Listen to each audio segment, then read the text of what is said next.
Hi folks, Sam Bell here. Welcome to this flash video on the Jungian function of introverted thinking. I'll be talking about my opinions and beliefs about a facet of introverted thinking I call logic. Your opinions and beliefs I'll leave up to you. I've chosen that screenshot because I thought I'd start with some of the negatives of introverted thinking because I'll be going through and talking about the other functions, so I think that's fair. It can be quite isolated and harsh, and that image I think shows that. Let's start at the top. The mind has two parts, the conscious and the subconscious, and the conscious is made of 8 parts, one of which is subjective thinking. I've done to my own subjective thinking what Jung did to consciousness. I've broken it down to 8 parts. I've changed that. I used to call that efficiency. I've now changed that to improvement. I believe that's how my subjective thinking works, and I'll be looking at a facet of it called logic. I haven't seen that anywhere else, so I think that's my work. As is this. I believe how my logic works is it's like a filter. So information comes in, is it true or false? If it's true, it becomes knowledge. So I define knowledge as true information, although I'll get into that a bit more detail as we go through. In my opinion, logic can be divided into 3 parts: logic of terms, propositions, and symbols. Okay, logic of terms I've divided into 3 parts. Probably the most important part is equivalence, and the most important part of that is contradictions. So whenever I hear a contradiction, I just reject it. In my experience, contradictions are usually caused by a lack of information, or if not that, a mistake. After that, it kind of tails off. Fallacies, there's about 50 or 60 of these. I've never counted them. There may be more. These are 3 of the very common ones because they're from the most common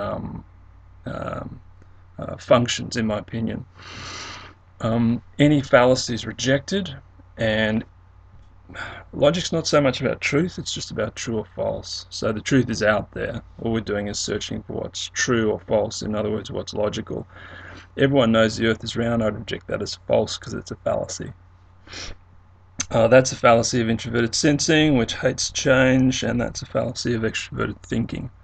From the perspective of introverted thinking, none of the other 7 cognitive functions are logical or rational. Syllogisms, they're structured or set up in about half a dozen different ways.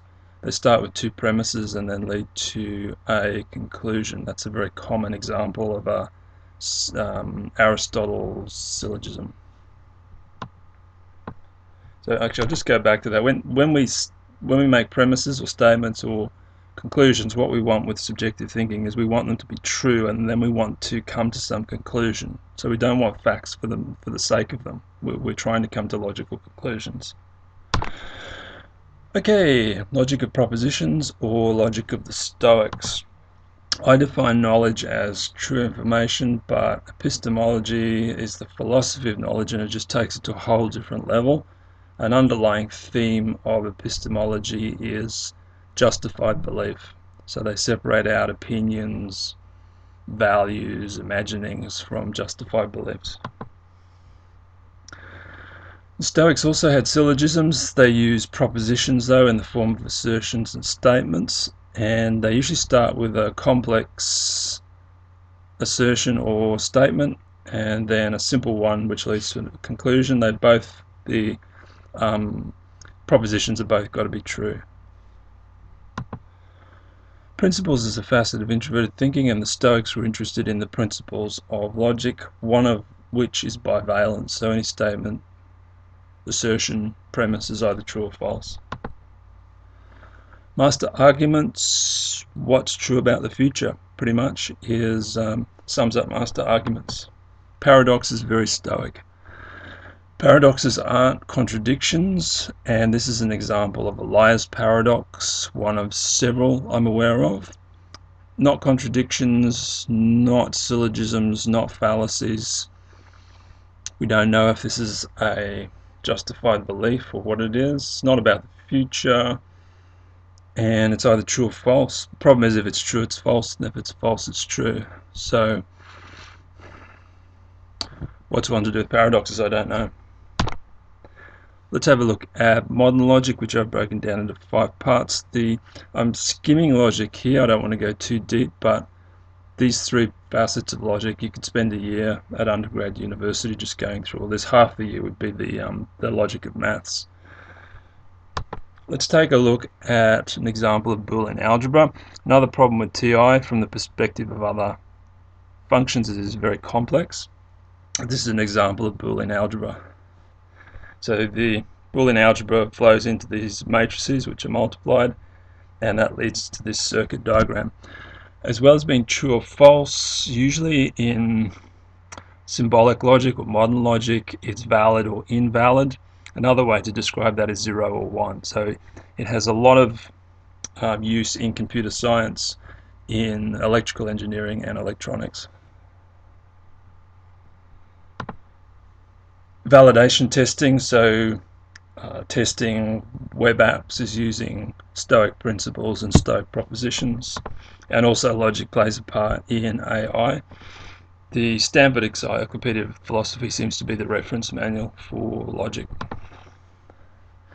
Okay, what are other ways to get logic? Find an ITP who has or another way to get knowledge, find an ITP who has the knowledge you seek, ask them, or just buy it.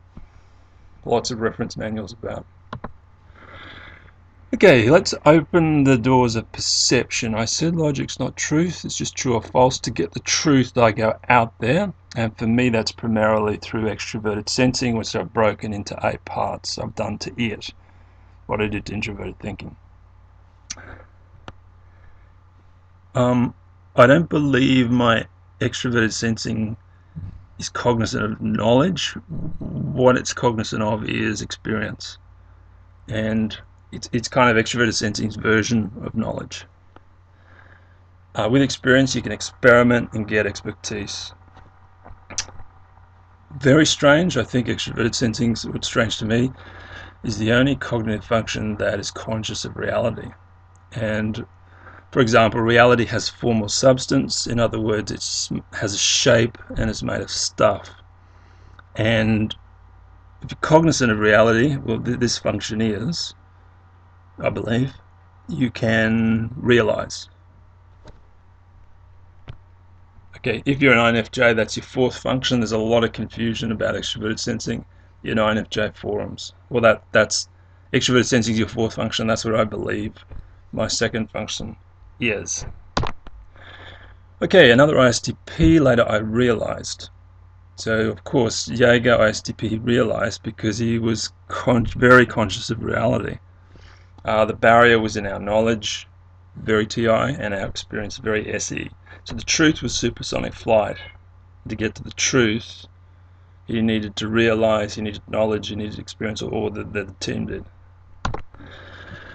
Okay, what do you do if your consciousness is already out there?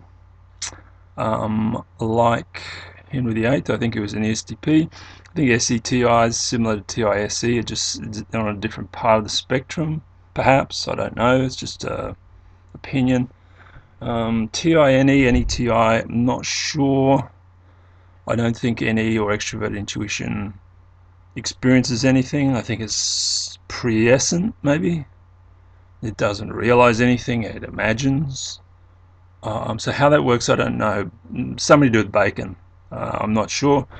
But I suggest if you're an ETP, you close the doors of introspection and you'll find knowledge within subjective thinking.